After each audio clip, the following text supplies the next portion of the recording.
Shalom Alaihim, salam sejahtera untuk kita semua.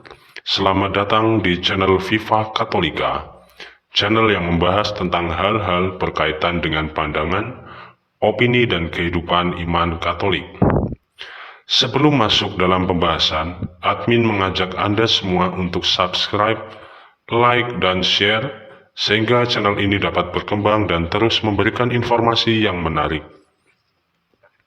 Pemirsa, dalam video kali ini, admin akan membahas hal-hal yang menarik seputar negara Ethiopia. Apa yang menarik dari Ethiopia sehingga admin harus membahasnya? Semua akan admin ungkap di sini.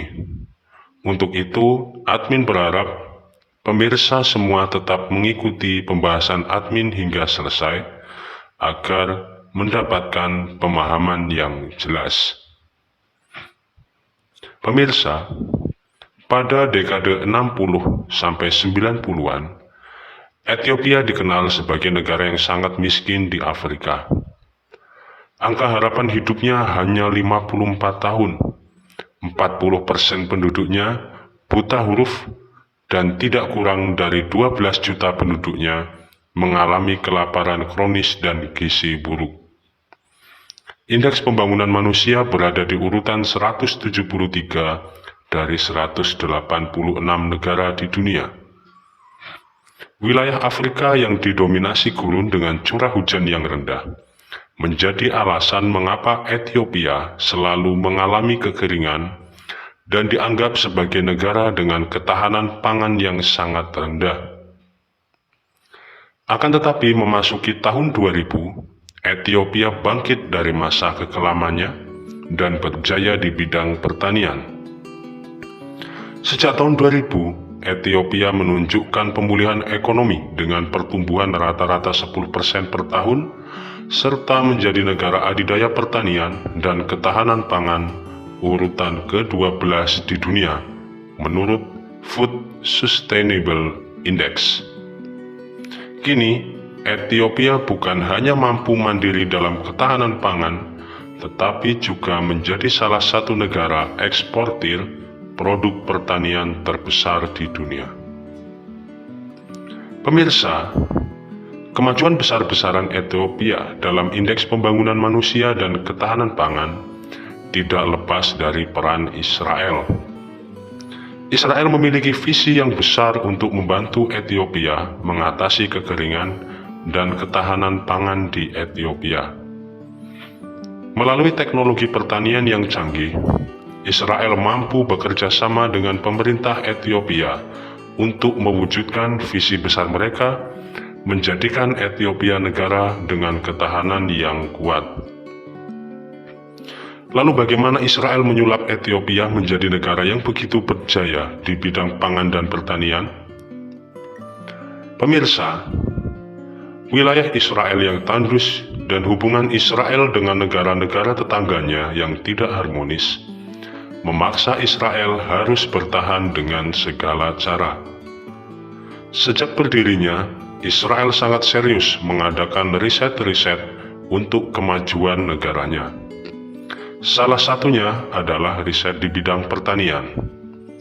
Israel mengembangkan teknologi irigasi tetes atau yang disebut dengan drip irigasi, merubah gurun menjadi hutan dan lahan pertanian, serta menciptakan mesin watergen, yaitu mesin yang bisa mengkonversi udara menjadi air. Teknologi drip irigasi membuat tanaman menjadi hemat air, sebab air diteteskan langsung ke akar tanaman. Selain itu, Israel menciptakan mesin watergen yang mampu mengonversi kelembaban udara menjadi air. Jadi, air yang kita tahu selama ini hanya didapat dari hujan dan tanah. Israel dengan teknologinya justru memanfaatkan udara sebagai sumber air. Tak cukup sampai di situ, Israel menyadari bahwa hutan adalah pemasok air yang alami. Maka Israel merubah gurun di wilayahnya menjadi hutan yang dapat menjaga pasokan air untuk kehidupan sehari-hari dan juga dimanfaatkan sebagai lahan pertanian. Teknologi pengairan dan pertanian inilah yang digunakan oleh Israel untuk membantu Ethiopia mengatasi krisis ketahanan pangan hingga menjadi salah satu negara eksportir pertanian terbesar di dunia. Lalu bagaimana dengan Indonesia? Indonesia yang wilayahnya lebih besar dari Ethiopia hingga saat ini masih mengimpor kebutuhan pangan dari negara lain. Indonesia bisa dikatakan masih belum mampu sepenuhnya mengatasi ketahanan pangan dalam negeri. Di sini admin berasumsi, jika saja Indonesia mau membuka hubungan kerjasama dengan Israel, maka Indonesia kemungkinan akan mampu menjadi negara adidaya di bidang pangan. Asumsi admin didasarkan pada fakta bahwa sumber daya alam dan sumber daya manusia Indonesia jauh lebih baik daripada Ethiopia. Narasi ini admin buat bukan bermaksud untuk merendahkan kualitas sumber daya Ethiopia, melainkan sebagai bentuk keprihatinan admin dan mempertanyakan mengapa kita tidak bisa meningkatkan ketahanan pangan ke arah yang lebih baik. Melalui kerjasama dengan Israel, admin beranggapan bahwa perjuangan Indonesia mewujudkan perdamaian antara Israel dan Palestina juga mungkin akan lebih efektif. Kita mendapatkan keuntungan ganda dari kerjasama yang dibangun oleh Indonesia kepada Israel. Pemirsa, konflik Israel dan Palestina merupakan konflik yang rumit. Dukungan Indonesia terhadap kemerdekaan Palestina menjadi salah satu alasan yang menyebabkan Indonesia tidak mengadakan normalisasi hubungan dengan Israel hingga saat ini. Terkait dengan konflik tersebut, admin mengambil sikap netral dan tidak mendukung salah satu pihak. Gereja Katolik jelas tidak mendukung konflik yang terjadi.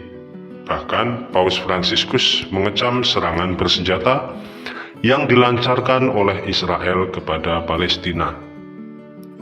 Paus Fransiskus berpendapat sulitnya perdamaian antara Israel dan Palestina karena tiga hal, yakni fundamentalisme agama, pembangunan pemukiman di wilayah sengketa, dan pemasokan senjata kepada kedua belah pihak.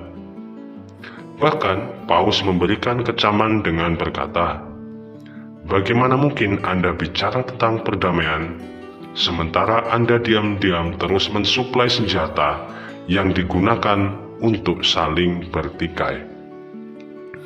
Konflik Israel dan Palestina yang rumit ini yang membuat admin tidak tertarik untuk membahas lebih lanjut, karena dimungkinkan akan menimbulkan perdebatan dari berbagai kalangan. Pemirsa, demikian pembahasan admin mengenai peran Israel dalam pengembangan Ethiopia menjadi negara adidaya pertanian, dan kemungkinan yang bisa kita peroleh jika Indonesia membangun kerjasama dengan Israel untuk membangun ketahanan pangan di Indonesia.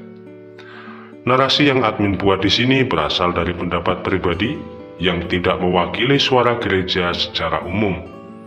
Admin mohon maaf jika pembahasan admin tidak menyenangkan semua pihak. Anda dapat menuliskan pendapat Anda dalam kolom komentar. Terima kasih Anda sudah mengikuti pembahasan admin hingga selesai. Shalom Aleichem.